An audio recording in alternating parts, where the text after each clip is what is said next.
परळीतील sunrise स्कूलच्या स्नेहसंमेलनाच्या कार्यक्रमाला प्रेरणा Kharat madam या ठिकाणी अभिनेत्री आलेले आहेत. काय लहान विद्यार्थ्यांचा पूर्ण सादरीकरण थोड्या प्रमाणामध्ये पाहिलं आहे. त्या चेहऱ्यावरला विद्यार्थ्यांचा आनंद बघून काय प्रतिक्रिया?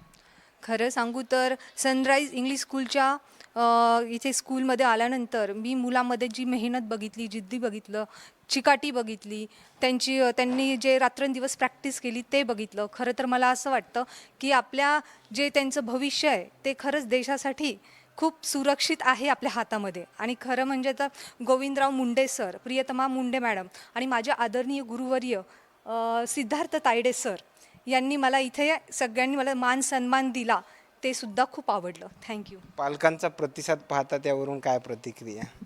पालकांचा प्रतिसाद पाहता मला असं वाटतं, तर मी आज बोलण्यामध्ये तिथे सांगितलं स्पीच देताना की तुम्ही एकदम त्यांना पाठिंबा द्या, म्हणजे पाठबळ द्या, सपोर्ट करा, कारण तुमच्या सपोर्टमुळे ते आज घडू शकतात. खूप चांगलं जसं मी आज म्हणजे माझी आईसुद्धा आलेली होती आणि तिच्यामुळे मी आज इथे उभी आहे एक ॲक्ट्रेस म्हणून. त्यामुळे मला जसं माझ्या आईने सपोर्ट केला तसं त्या पालकांनीसुद्धा सपोर्ट करावा असं मला वाटतो. आणि प्रत्येक ते मी हे पण सांगितलं, बागेतील सगळी फुलं काही गुलाबाचे नसतात, काही मोगरा असतात, काही चाफा असतात, चमेली असतात, जास्वंद असतात, पण त्यांच्यामध्ये प्रत्येकामध्ये सुगंध हा एक वेगळा आणि खास असतो. तसंच आपल्या पालकामध्ये म्हणजे पाल्यामध्ये तो सुगंध ओळखा आणि त्याप्रमाणे त्यांना पाठबळ द्या. खरं तर त्याच विषयावर परत प्रश्न करतो. प्रत्येक विद्यार्थ्यामध्ये एक कला आहे, डान्सची कला असते. मात्र त्यावर पालक जास्त फोकस करत नाही, त्यावर लक्ष केंद्रित करत नाहीत, त्याला इग्नोर करतात. त्या पालकांसाठी तुमचं काय सांगणार? मी तेच सांगितलं आत्ता की तुम्ही सुगंध ओळखा, इग्नोर करू नका. जेव्हा तुम्ही मुलांचं तुम्ही ऑब्झर्वेशन करा की आपला मुलगा खरंच कोणत्या ह्याच्यामध्ये त्याच्यामध्ये सुप्त गुण आहे, तो तुम्ही ओळखा आणि तुम्ही त्यांना ते पाठबळ द्या. आजकाल आता मला असं वाटतं की म्हणजे इतके जुने विचारही नाही आहेत.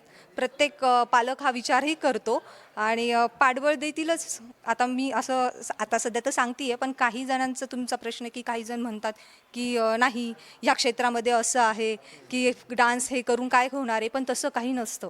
जर मुलगा खरंच त्यामध्ये परिपूर्ण असेल असं आपल्याला वाटतं ना, तर त्यांना त्यामध्ये पाठबळ द्या, सपोर्ट करा. आणि त्यासोबत फक्त मी असं म्हणत नाही आहे की त्यांना फक्त डान्स आणि हे याच्यामध्ये करिअर घडू द्या असं नाही आहे, त्यांना बेसिक एज्युकेशनसुद्धा घेऊ द्या. कारण मी आज PhD करते आहे ड्रामामध्ये.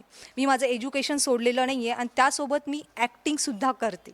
त्यामुळे मला असं वाटतं एज्युकेशनही खूप महत्त्वाचं आहे आणि ही आपली कलासुद्धा खूप महत्त्वाची आहे आणि कला ही कधीच लपत नसते.